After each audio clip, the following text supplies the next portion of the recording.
Bom dia, igreja.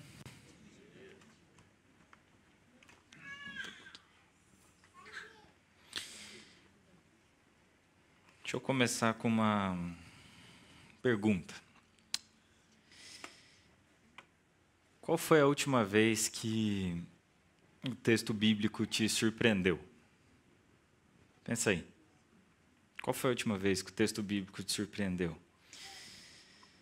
Talvez, pouco mais especificamente, qual foi a última vez que você pegou um texto para ler, meditar, fazendo seu devocional, e, poxa, é um texto que você já leu 350 vezes na sua caminhada, você falou, pô, já sei tudo sobre esse texto, e aí, de repente, você se depara com alguma coisa ali que você fala, poxa, nunca tinha visto isso antes, nunca tinha pensado.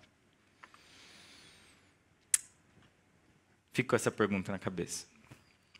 Desde 2008, especificamente, pouco mais de 15 anos, eu aprendi uma coisa a respeito da palavra e defendo isso desde então. Na oração do Cris, ele falou 3 coisas relevantes sobre a palavra.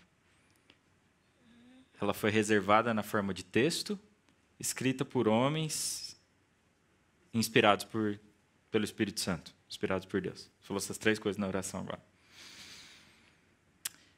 Essas 3 coisas, elas são fundamentais, porque se assim o são, cada texto tem um significado que precisa ser respeitado. Os autores bíblicos não escreveram ao acaso. Então, o nosso papel, enquanto leitores da palavra, é buscar entender o significado desse texto. O que está escrito aqui, o que Deus quis falar com o seu povo, naquele momento da história, naquela circunstância, por meio daquele autor bíblico. Isso é uma verdade que eu aprendi há 15 anos e defendo ela desde então e acredito nessa verdade. Nem sempre é fácil. Nem sempre é fácil, porque a gente não tem a cabeça do autor à nossa disposição. A gente não tem Paulo aqui para falar para a gente, Tiago, Pedro, Lucas, o evangelista. Então, nem sempre é fácil. E a gente tem as nossas limitações, mas a gente precisa buscar isso. Segunda informação para você guardar aí na cabeça. Pouco mais de 2 semanas, 3 semanas atrás, eu estava lendo um livro do Lewis e aquilo despertou uma série de meditações, uma série de reflexões na minha cabeça sobre a cruz, sobre a crucificação e sobre os eventos que aconteceram naquele dia. E o ponto alto dessa reflexão girava em torno da expressão de Cristo na cruz: Deus meu, por que me desamparaste? Eu fiquei com esse ponto, com essa expressão na cabeça vários dias, talvez várias semanas. E aí eu lembrei que há 10 anos, ou há quase 10 anos, um dia eu discuti com um guia essa expressão e eu lembro que a gente, enfim, fez uma série de elucubrações sobre o significado desse texto, ele é complexo. E aí eu fiquei tentando lembrar o que a gente tinha discutido, troquei uma série de mensagens e de áudios com ele nos últimos dias. Inclusive, o Gui mandou um abraço para vocês. E eu fiquei matutando esse ponto. Aí eu saí para correr um domingo à tarde, acho que isso exatamente 2 semanas atrás, e eu preguei um sermão inteiro na minha cabeça sobre a crucificação, e esse era o ponto-chave, essa expressão, Deus meu, por que me desamparaste? Eu cheguei em casa, mandei mensagem para o Cris, falei, Cris, daqui 2 semanas é o texto da crucificação, eu quero pregar e o sermão está pronto, que eu acabei de pregar ele para mim na corrida. Inteiro. E aí eu ainda, enfim, concluí com o Gui aquilo que a gente tinha discutido sobre esse texto, né?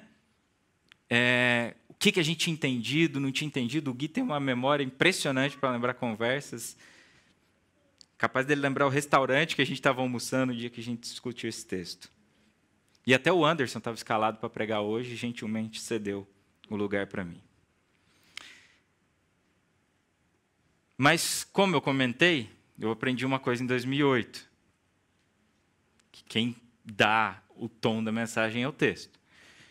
Bom, então eu precisava estudar o texto. Até então eu estava só na elucubração da minha mente. E aí eu abri minha Bíblia, em Lucas capítulo 23, e eu descobri uma coisa que eu nunca tinha visto antes. Lucas não relata a expressão Deus meu, por que me desamparaste? Não tem isso no relato de Lucas. Sabe aquele sermão que eu preguei para mim, Cris? Não aproveitei 95% para hoje.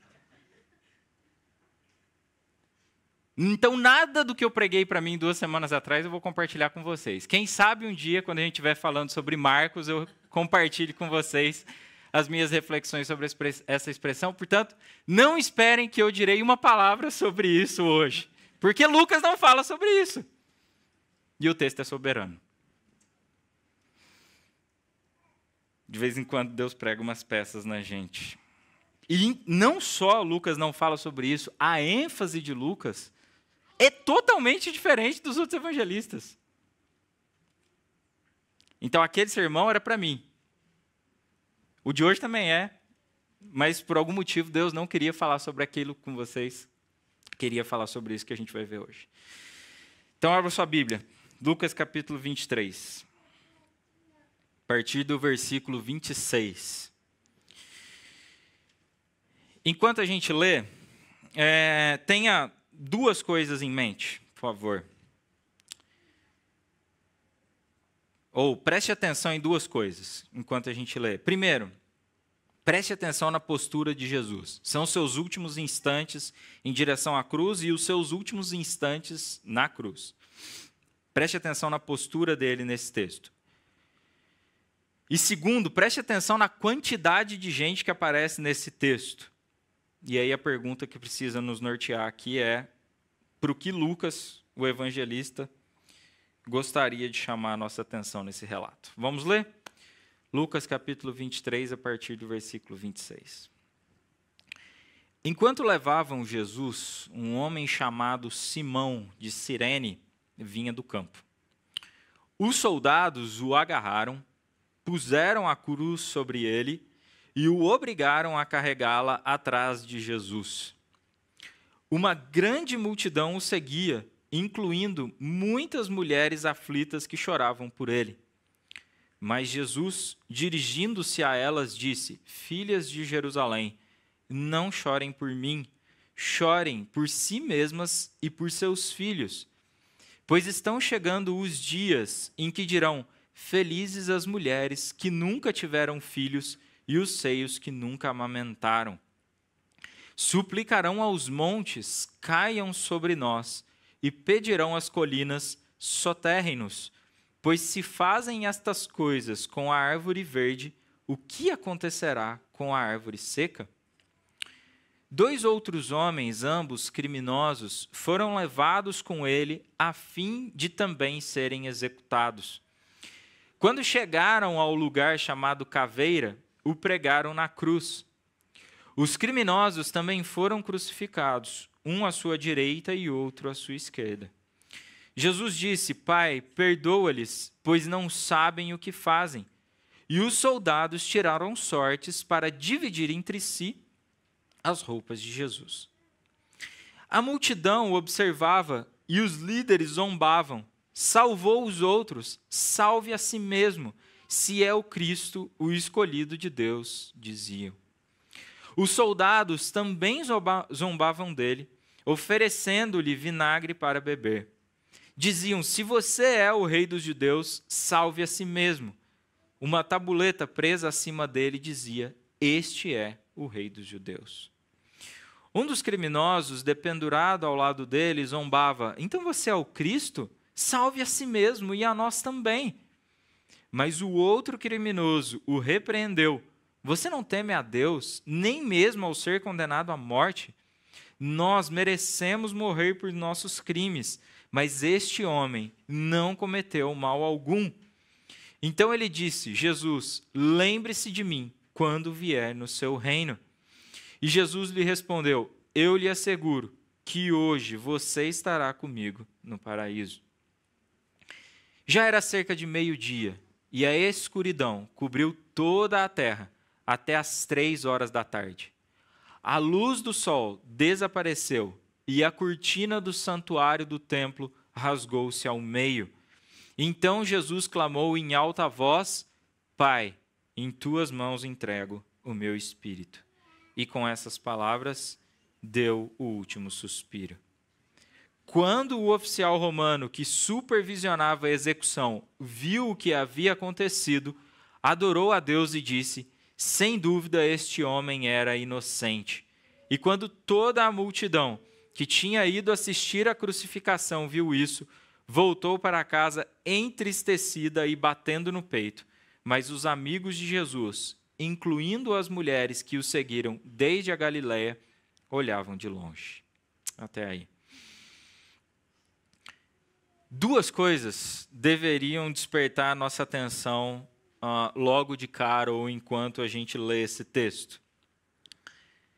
Nas últimas semanas, a gente vem vendo uma trajetória de Jesus em direção a Jerusalém, com um sentimento de dor e de sofrimento cada vez mais agudo, ou cada vez mais agudos, e especificamente nas últimas 2 semanas, quando vimos o julgamento dos romanos e o julgamento dos judeus, Jesus fica a maior parte do tempo em silêncio diante das autoridades romanas e judaicas ou diante das autoridades religiosas. Diferente dessa trajetória, nesse texto, Jesus fala com um tanto de gente nas suas últimas horas de vida. E, além disso, Lucas relata uma série de pessoas que encontram com Jesus nesse caminho ou que ficam observando. E isso é uma coisa que precisa chamar nossa atenção, porque se você pegar o relato dos outros evangelistas, ninguém relata tanta gente ou tantos grupos de pessoas quanto Lucas relata aqui.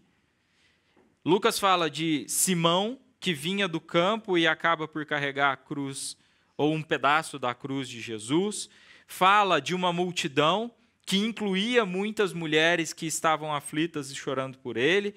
Fala de soldados romanos, fala dos 2 criminosos, e só Lucas fala deles. Fala de um centurião, fala de uma outra multidão e de um grupo de discípulos, incluindo mulheres que o seguiam de longa data.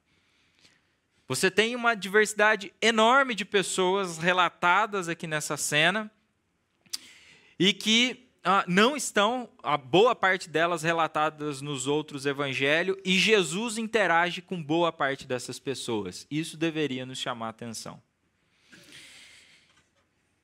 Então, em suma, diferente do que os outros evangelistas fazem, quando eles focam principalmente em Jesus nesse momento, no seu sofrimento, na sua crucificação, Lucas mostra que o caminho de Jesus até a cruz e na própria crucificação foi permeado de pessoas, de diálogos e de interações com grupos de pessoas.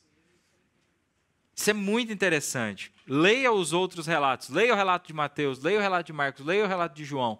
Boa parte deles, ou boa parte desses relatos, estão focados em Jesus, no que Jesus está fazendo, no que está acontecendo com ele. Lucas, sim, está focado em Jesus, mas ele apresenta essa interação de Jesus com uma série de pessoas.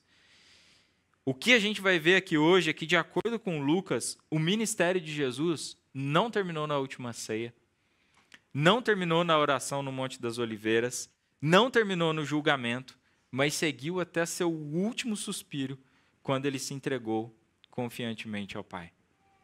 Até o último instante, Jesus está falando com pessoas, interagindo com pessoas, intercedendo por pessoas. E isso é outro fato interessante, e tudo isso aqui é parte de um preâmbulo para a gente entender bem o texto. Então, ele lida com pessoas, seu ministério dura ou vai até o último instante, até seu último suspiro. E terceiro, diferente do que quase qualquer outro relato de martírio faria, o texto fala da inocência de Jesus, mas ele não está centrado numa defesa da inocência de Jesus. O relato de Lucas nos mostra que as últimas palavras de Jesus não foram em sua defesa, mas foram voltadas para outras pessoas. Foram palavras de intercessão por outras pessoas, por palavras de conforto, palavras de consolo para outras pessoas. Jesus intercede no início do texto pelas mulheres que choram por ele. É interessante esse diálogo. A minha primeira impressão era que Jesus estava dando um certo chamado de atenção quando elas estão chorando por eles e ele fala, não chorem por mim, mas chorem por vocês. Mas, de certa forma, isso é Jesus lamentando a situação delas. É Jesus falando, vocês estão chorando por mim, mas eu, na verdade, choro por vocês, porque dias ainda mais difíceis virão sobre vocês. Jesus lamenta a situação daquelas mulheres que estão lamentando por ele. Ele intercede por aqueles que o crucificaram, pelos soldados, e que zombaram dele. Ele intercede pelo criminoso que se arrepende e confia nele.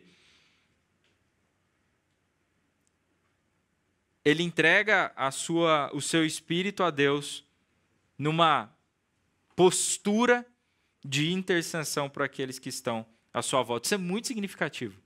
Isso tem impactos relevantes para a gente. E eu já vou falar sobre isso.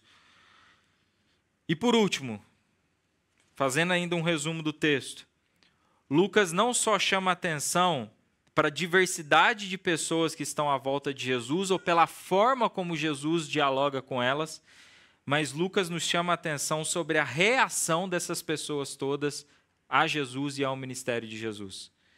Você tem pessoas que, diante da intercessão de Jesus, que diante das palavras de Jesus, nos últimos instantes, você tem pessoas que confiam nele, como aquele criminoso, que deposita confiança nele, como o centurião que fala, este homem era justo.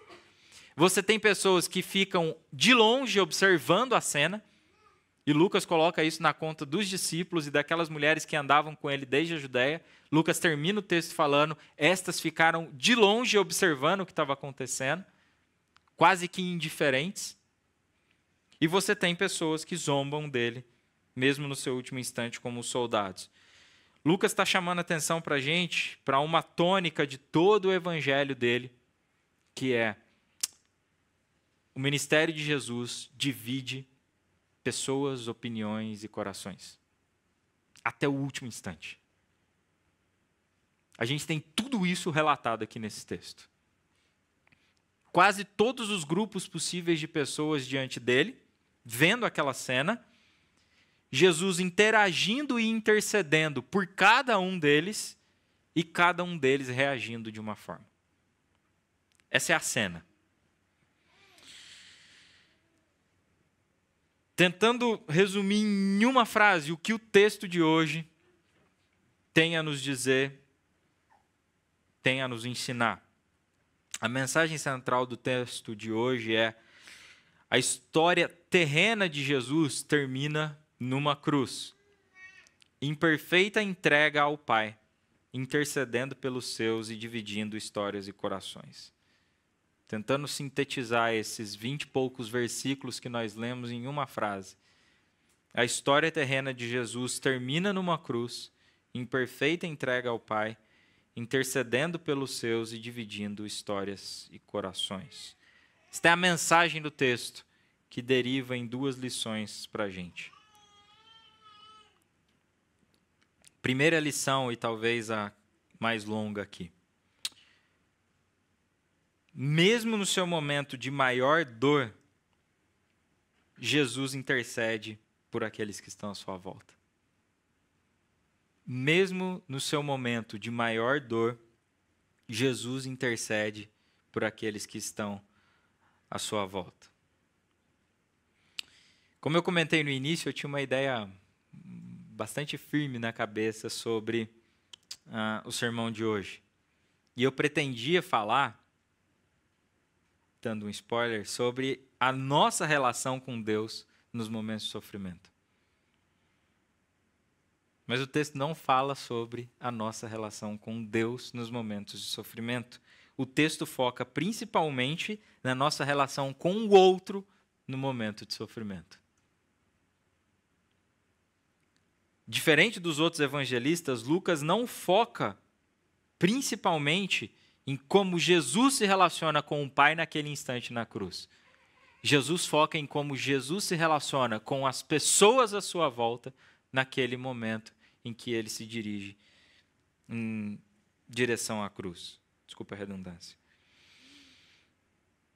E o que Lucas nos mostra, gente, isso é um tanto chocante, é que no seu momento de maior sofrimento, Jesus não estava focado na sua própria dor, e de acordo com o Lucas, ele não está focado, e eu falo isso com ressalva, nem especificamente ou especialmente na sua relação com o Pai. Ele está focado nisso. Outros evangelistas dão conta. Lucas não quer falar sobre isso.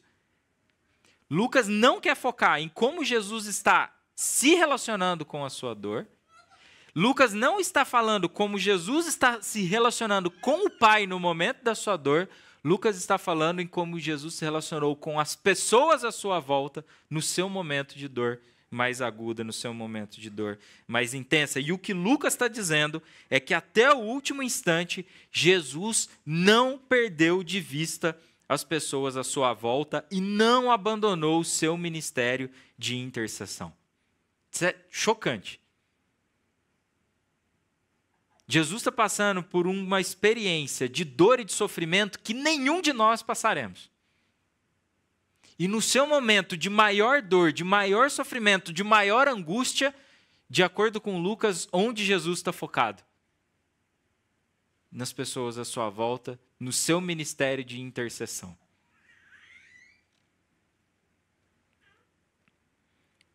Nas últimas semanas, como eu comentei, a gente tem visto essa trajetória de Jesus. Desde a traição de Judas, passando pela sua prisão, a traição de Pedro, que foi uma coisa que tocou certamente Jesus no profundo da sua alma, julgamento dos romanos, julgamento dos judeus, açoites na carne, agora a sua trajetória dolorosa em direção ao Gólgota. Gente, nesses últimos dias, que a gente tem refletido nas últimas semanas, mas nesses últimos dias, nesses últimos instantes, nesta última semana da vida de Jesus, ele sofreu na carne os açoites dos romanos e o peso da cruz. Ele sofreu na alma as traições e a injustiça humana, e ele estava prestes a receber sobre si o pecado da humanidade. Ele sofre na carne, ele sofre na alma e ele recebe sobre si os pecados da humanidade. Como eu comentei, certamente é um estágio de exaustão física, emocional e espiritual que nenhum de nós jamais passará. Se muitas vezes a gente se sente exausto fisicamente, emocionalmente, espiritualmente, nada se compara com o que Jesus está passando aqui nesses dias. O auge da exaustão física, o auge da exaustão emocional, o auge da exaustão espiritual. Como ele reage nesse momento? No auge da exaustão física, emocional e espiritual. Esse é o ponto aqui. No seu caminho, indo em direção ao Gólgota, como eu comentei, ele encontra uma série de pessoas. Primeiro ele encontra um sujeito chamado Simão, ou Cirineu, ou de Cirene. E provavelmente o estado de exaustão física de Jesus é tão grande que os soldados romanos pegam aquele sujeito que estava chegando do campo e colocam sobre ele ali um pedaço da cruz de Jesus para ele levar até o Gólgota.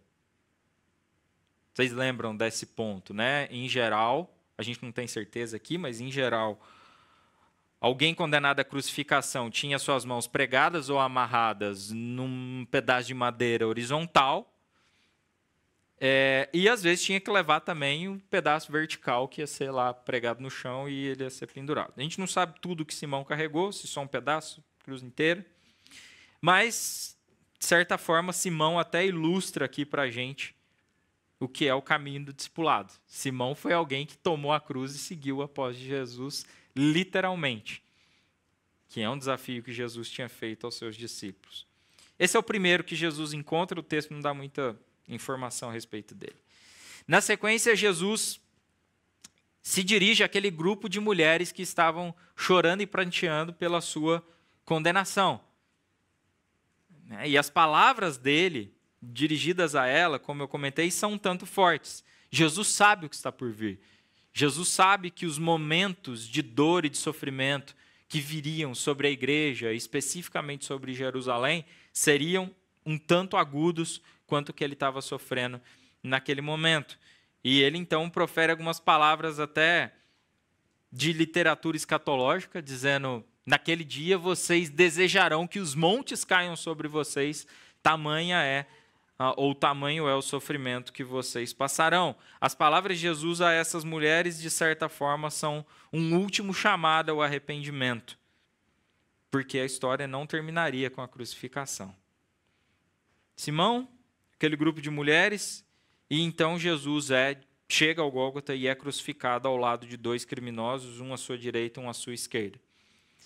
A cena completa aqui é um tanto tocante, gente. Você tem Jesus crucificado, um criminoso à sua direita, um criminoso à sua esquerda, a multidão observando, os soldados ali próximos, rasgando as vestes de Jesus, dividindo as vestes de Jesus entre eles, zombando dele e dizendo: se tu és o Filho de Deus, desça daí, ou salvou os outros, salve agora a si mesmo.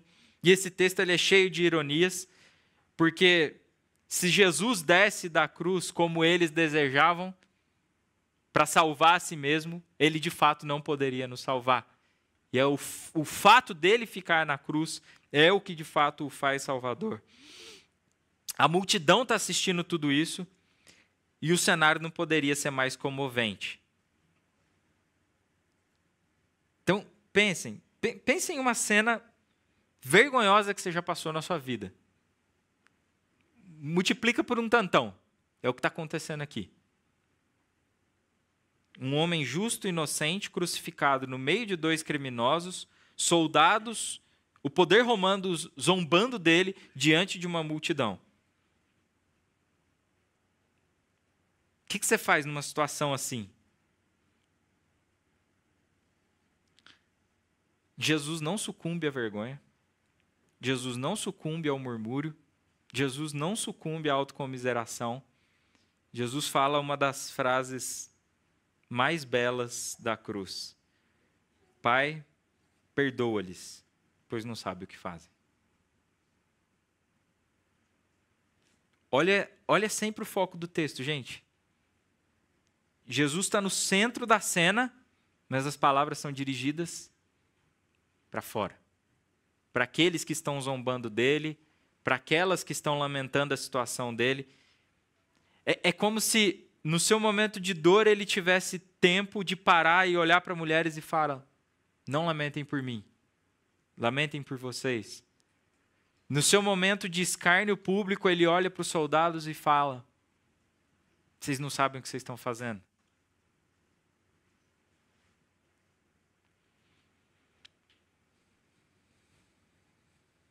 Me toca muito o fato de que na sua hora de dor e de completa exposição pública, Jesus intercede por aqueles que estão à sua volta. Como disse um comentarista de Lucas que eu estudava preparando esse texto, aspas, os responsáveis pela crucificação sabem o que estão fazendo para Jesus, mas não sabem o que Deus está fazendo por intermédio de Jesus, incluindo orar pelo perdão deles. O amor redentor e de alto sacrifício do Pai, demonstrado na cruz, ultrapassa até mesmo a maldade deles e os cerca em oração. É isso que está acontecendo aqui. Aqueles que estão zombando dele sabem o que fizeram com ele, mas não sabem o que Deus estava fazendo ali. E o que Deus estava fazendo ali era rogar por eles, pela maldade que eles estavam fazendo. O que o amor de Deus estava fazendo ali era cercar aqueles que zombavam de Jesus com a oração do Filho.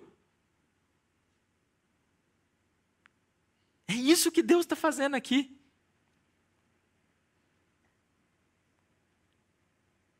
E Jesus é um instrumento que Deus elegeu para, nesse momento, orar por aqueles que o haviam colocado numa cruz e que zombavam dele. O ponto aqui, gente, é: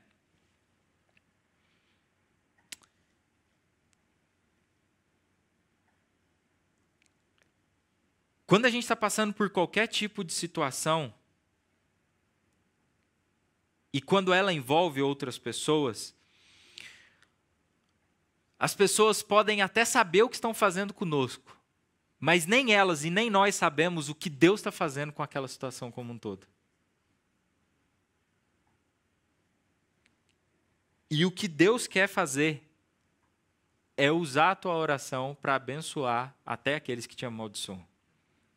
Porque você não tem controle daquela situação.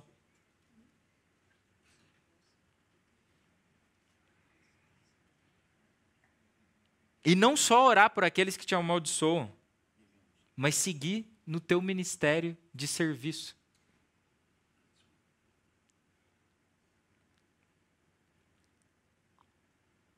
Isso, de alguma forma, nos alcança, nos acalma e nos ensina.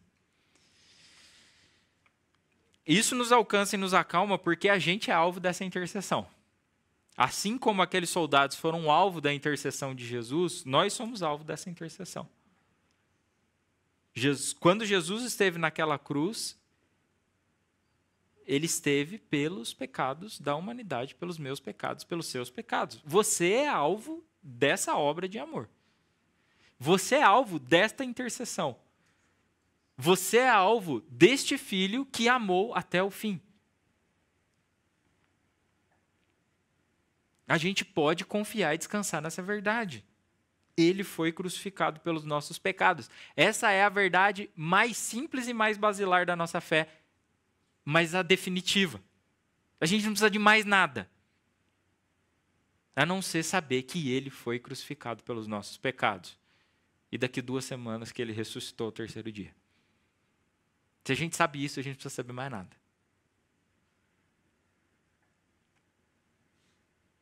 Isso nos alcança, isso nos acalma, mas isso de alguma forma também nos ensina. E o que eu fiquei refletindo muito esses dias foi como eu me comporto nos momentos de dor e sofrimento.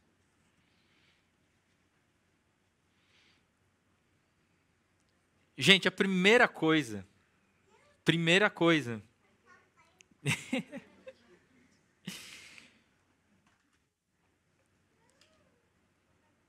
a primeira coisa que eu faço em momentos de dor mais aguda e de sofrimento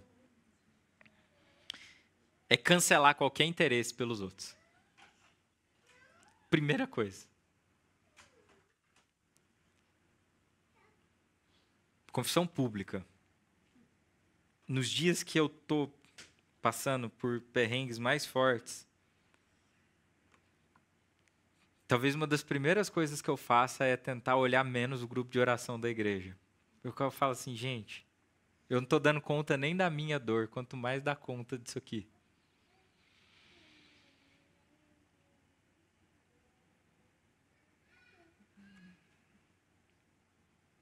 E eu fico, então, fechado ali, no meu pensamento, e pensando, deixa eu arrumar minha casa antes de ouvir a dor dos outros. Enfim, aí às vezes eu me contento em esvaziar minha mente com uma série de coisas. Já vendo série, futebol, qualquer outra coisa que me permita aliviar a mente. Agora, nos piores momentos, aí eu me entrego à autocomiseração, ao murmúrio. Eu quero é defender a minha dor. E defender que é a maior do mundo. É assim ou não é? Quando eu estou bem, eu não quero saber da dor do outro. Quando eu estou mal, aí, enfim, aí eu quero mais é que o resto se exploda, porque a minha dor, ninguém tem noção do tamanho dela. E aí eu vejo esse relato de Lucas. Miserável. Ele podia ter falado do Deus meu, porque me desamparaste, né? O sermão estava pronto. Mas não. Meu charado passado quis deixar relatado que Jesus, no seu momento de maior dor e maior sofrimento, lidou com a dor do outro.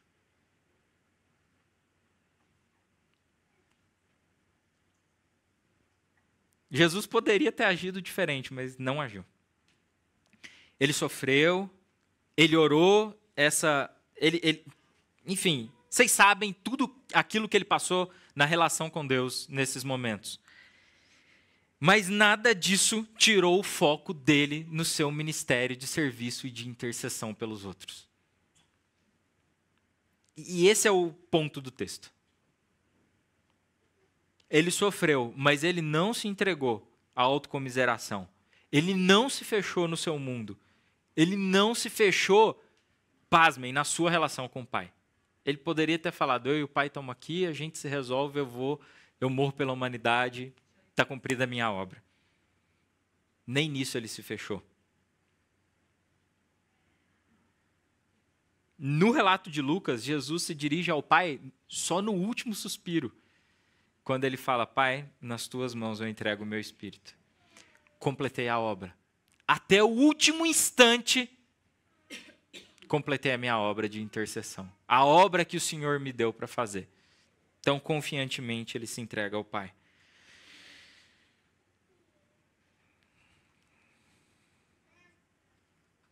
Lucas nos deixou esse desafio, gente. Compreender que Jesus descansou no Pai e seguiu o seu ministério de serviço e intercessão até o fim. É claro que eu e você não somos salvadores da humanidade. É claro, e vocês sabem isso mais do que ninguém. Vocês sabem que eu acredito nisso, que muitas vezes a gente vai ter que se recolher, muitas vezes a gente vai ter que se tratar fisicamente, espiritualmente, emocionalmente. Não temos a mesma estrutura de Jesus para lidar com o sofrimento, mas a gente precisa aprender com ele como lidar com a dor, sob o risco da gente se tornar cristão em si mesmado, que gosta de ficar na lama e na dor de sofrimento. A gente pode não ter a mesma estrutura dele, talvez a gente tenha que se distanciar em alguns momentos, mas a gente precisa aprender com Jesus como lidar com a dor e como lidar com o outro no momento da dor. Sob risco da gente se tornar cristão em si mesmado que curte ficar na lama. Não foi para isso que a gente foi chamado. E é interessante, de acordo com Hebreus, Jesus teve de aprender o caminho da obediência em meio à dor e ao sofrimento. É meio chocante pensar que Jesus teve que aprender alguma coisa, mas o autor de Hebreus diz que sim, Cristo teve que aprender a obedecer ao Pai no momento de maior dor e sofrimento. Se Jesus teve que aprender, imagina a gente. Se Jesus teve que aprender a passar pelo sofrimento, imagina a gente. Então, sim, temos de aprender a mantermos os olhos naqueles que estão à nossa volta, mesmo no momento da nossa maior dor. Temos de aprender a perceber as necessidades e as dores.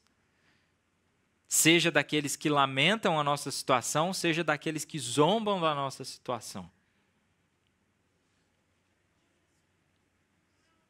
A gente tem de aprender a ver além do escárnio público. Jesus olha para aqueles soldados zombando dele e fala, eles não entendem o que eles estão fazendo. Eles estão cumprindo a obra de Deus. Eles estão fazendo a vontade de Deus. Foi para isso que eu vim. A vergonha e a exposição não paralisaram Jesus. Não colocaram Jesus contra aqueles que zombavam dele.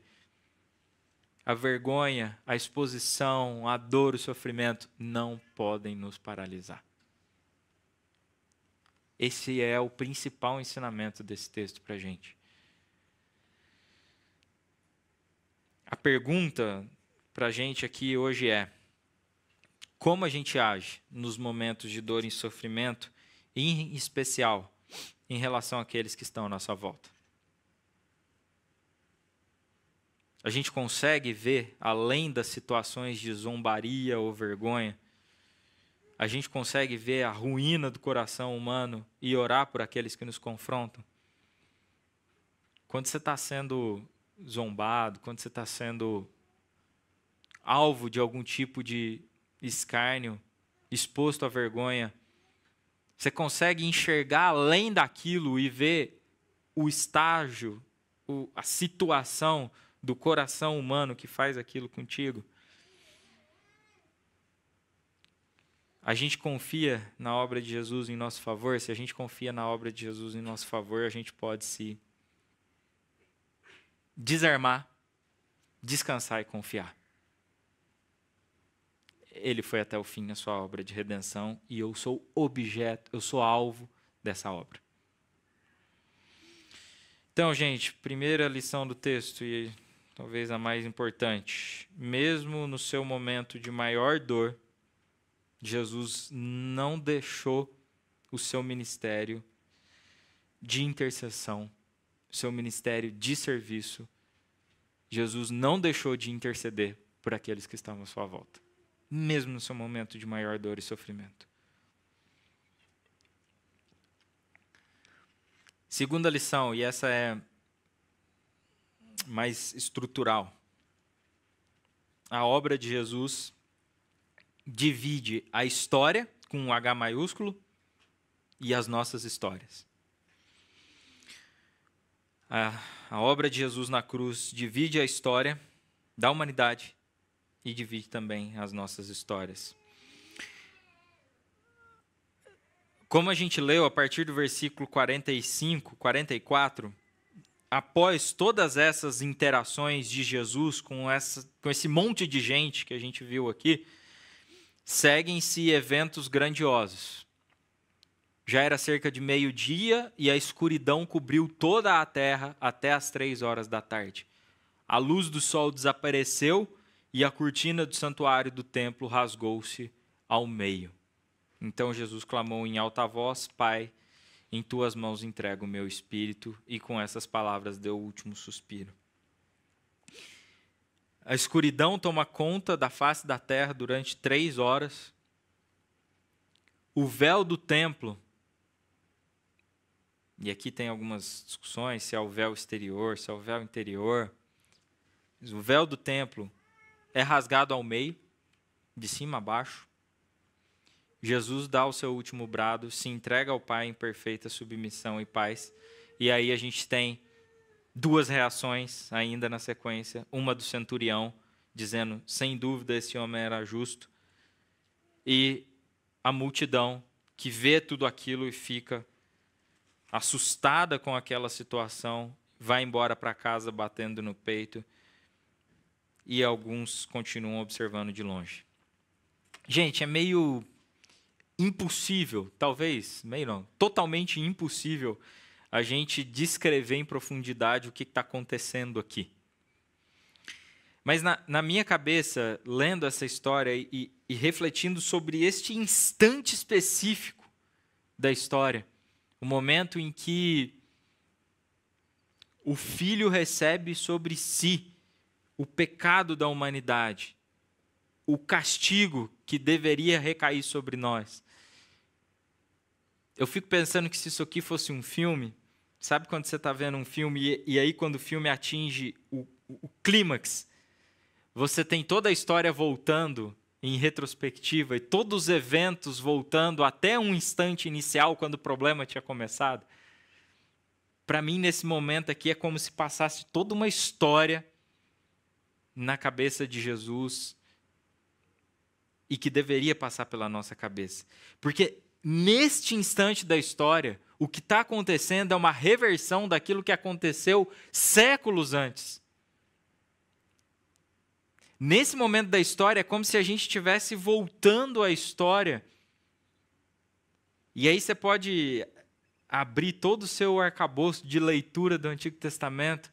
É como se a gente estivesse passando aqui o povo voltando da Babilônia, Jerusalém sendo destruída, Samaria sendo destruída pelo Império Assírio, O povo sendo governado por uma sucessão de reis bons e reis maus, muitas vezes conduzindo eles à idolatria. Salomão construindo o templo e louvando a Deus no templo. Davi saindo em grandes batalhas, expandindo as fronteiras de Israel.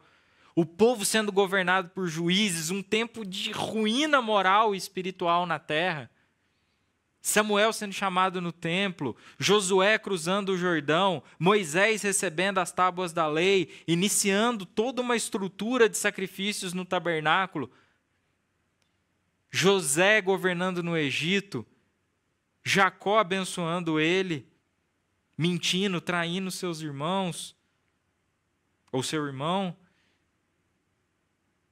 Isaac sendo conduzido por Abraão para o topo daquela montanha e Abraão dizendo, Deus providenciará o cordeiro. Abraão recebendo de Deus a promessa, de ti ou em ti serão benditas todas as famílias da terra. Caim derramando o sangue inocente de Abel. Adão e Eva deixando o jardim. E aí sim a gente chega em Gênesis 3,15, Deus dizendo, por conta do teu pecado, por conta do que vocês fizeram, porque vocês comeram do fruto proibido, maldita é a terra por tua causa, eu colocarei inimizade entre a descendência da mulher e a descendência da serpente, mas o descendente da mulher, no último dia, ferirá ou pisará a cabeça da serpente. Gente, o que está acontecendo aqui é a conclusão de toda essa história. A gente precisa ter noção de que o que está acontecendo aqui é o fato central de toda a história. É como se tudo o que tivesse acontecido antes culminasse para esse momento, e tudo o que acontece depois deriva desse momento. A história da humanidade é dividida em antes da cruz de Cristo e depois da cruz de Cristo, porque tudo o que foi feito e dito antes daquele momento convergiu para aquele instante que o Filho se entregou e recebeu sobre si os pecados de toda a humanidade. E no último suspiro entrega seu Espírito ao Pai e consuma a sua obra de redenção. Você consegue entender que é dessa história que você faz parte?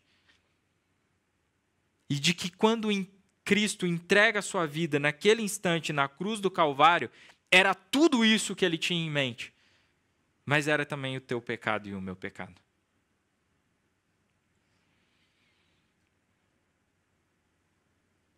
A cruz de Jesus coloca fim a essa longuíssima jornada de promessas, confiança, idolatria, ruína, morte, que se seguiu à entrada do pecado no mundo.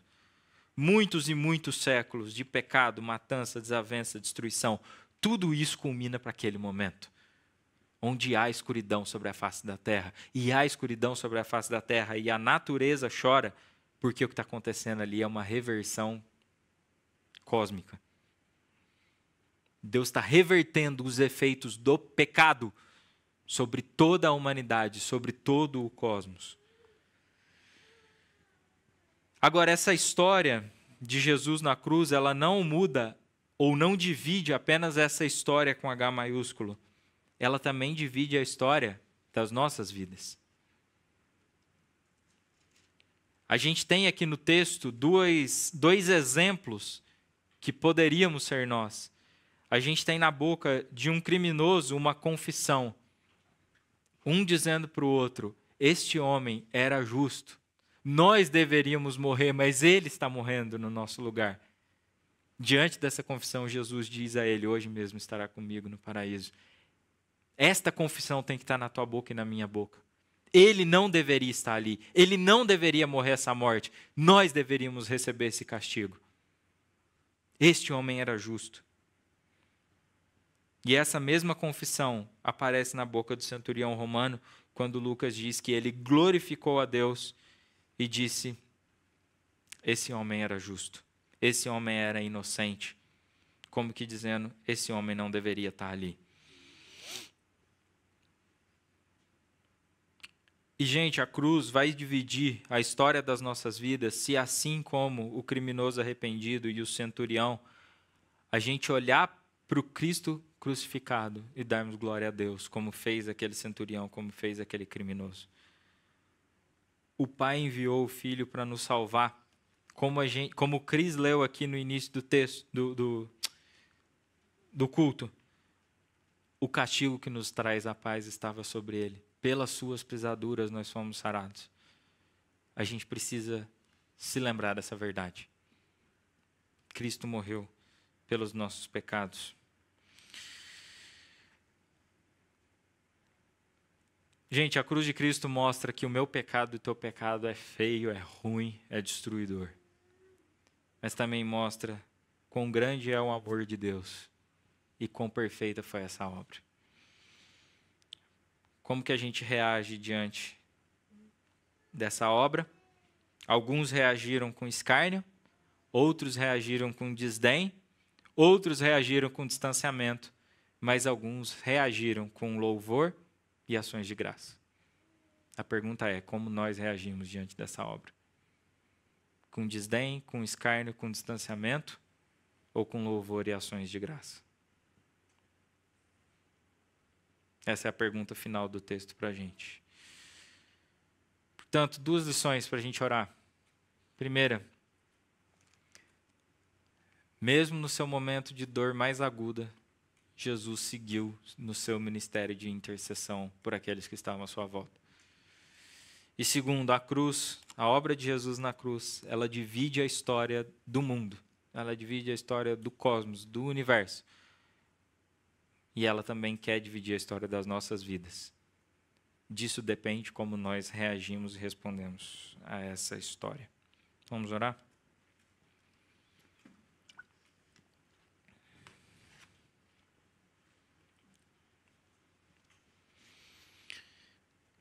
Deus,